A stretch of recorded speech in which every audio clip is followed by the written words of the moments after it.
Hello everyone, आज हम लोग देखेंगे PYQ CSIR नेट 2011 का जो ग्रुप थ्योरी का क्वेश्चन है। ये कैरेक्टर टेबल से देखो कितना इजी क्वेश्चन है और इस कैसे आप इजीली ये कैरेक्टर टेबल को इजीली देख करके आप बता सकते हैं कि इस क्वेश्चन का आंसर आपका 30 सेकंड में हो जाएगा। So it's a very easy question, ठीक है। सो आप पहले इसको देखिए कि ये क्या गिवन है। यहाँ पे क्या गिवन है, यहाँ कैरेक्टर टेबल दिया गया है। किसका कैरेक्टर टेबल दिया गया है?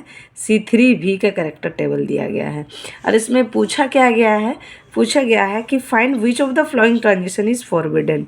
यहाँ पे पूछा है कि कौन सा ट्रांजिशन जो है, ये 4 ऑप्शन में आपको बताना है कि वो फॉरबिडन है, ठीक है। फॉरबिडन का मतलब है वो अलाउड नहीं है, सिंपल। सो सबको हम चेक करके 1 बाय 1 देखेंगे कि कौन सा अलाउड है। अच्छा, हमको कैसे पता चलेगा कि कौन सा जो ट्रांजिशन है वो अलाउड है? तो यहाँ पे जैसे A1 से A1 है, तो जो A1 का वैल्यू है, यहाँ A1 का वैल्यू क्या दिया हुआ है? 1 1 1। तो सबसे पहले हम क्या लिखेंगे? यहाँ लिखेंगे A1 का वैल्यू 1 1 1। उसके बाद क्या है? A1 टू A1 मतलब सेम वैल्यू लिखेंगे 1 1 1। उसके बाद आपको करना क्या है? इसको मल्टीप्लाई करना है। मल्टीप्लाई करने से क्या आ जाएगा? 1 1 1 ही आएगा। तो मल्टीप्लाई करने के बाद यहाँ पे जो आपका वैल्यू आ रहा है, ये इस कैरेक्टर टेबल में जहाँ प्रेजेंट है वहाँ पे कोई XYZ है कि नहीं। सो अगर हम देखें A1 में 1 1 जो है वो उसमें Z है, तो इसका मतलब है ये अलाउड है। सेम दूसरा वाला में हमारा क्या है? A1 टू E है।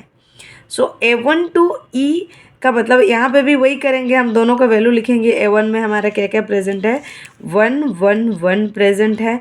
एंड E में क्या प्रेजेंट है? 2 -1 एंड 0 प्रेजेंट है। दोनों को मल्टीप्लाई करेंगे तो हमारा क्या आ जाएगा? 2 -1 0।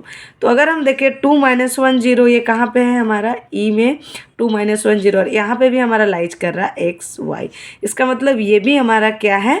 अलाउड है। उसी तरह अगर हम थर्ड ऑप्शन में देखें, थर्ड ऑप्शन में क्या है? A2 to E। तो A2 का वैल्यू क्या गिवन है? यहाँ पे 1 1 -1। यहाँ पे भी हम लिखेंगे सेम 1 1 -1। देन E का वैल्यू लिखेंगे 2 -1 0। यहाँ पे भी सेम, दोनों का मल्टीप्लाई करेंगे तो आएगा क्या हमारा? 2 -1 0। तो यहाँ पे भी हमारा जो 2 -1 0 है, ये यहाँ पे ये XY दोनों प्रेजेंट है। सो ये भी हमारा क्या है? ये भी हमारा अलाउड है ऑब्वियसली, मतलब हमारा ऑप्शन सही होगा। एक बार इसको भी हम चेक कर लें, क्या है? A1 और A2। A1 का क्या वैल्यू गिवन है? A1 का वैल्यू गिवन है 1 1 1। एंड A2 का क्या वैल्यू गिवन है? 1 1 -1। तो यहाँ हमारा यहाँ मल्टीप्लाई करने से क्या आ जाएगा? मल्टीप्लाई करने से हमारा आ जाएगा 1 1 -1। तो अगर हम इस कैरेक्टर टेबल में देखें 1 1 -1 कहाँ किसका वैल्यू है? A2 का वैल्यू है। यहाँ पे कोई भी हमारा XYZ प्रेजेंट नहीं है, इसका मतलब ये हमारा फॉरवर्डन है। So answer D will be the correct answer. So हम इस तरह से इजीली, अगर इस तरह से कोई भी आपको पूछे कि अलाउड है कि नहीं या फॉरबिडन कौन सा है, so you can easily find out. आपको करना कुछ नहीं है, जो वैल्यू आपका कैरेक्टर टेबल में गिवन होगा उससे मल्टीप्लाई करके देखना है।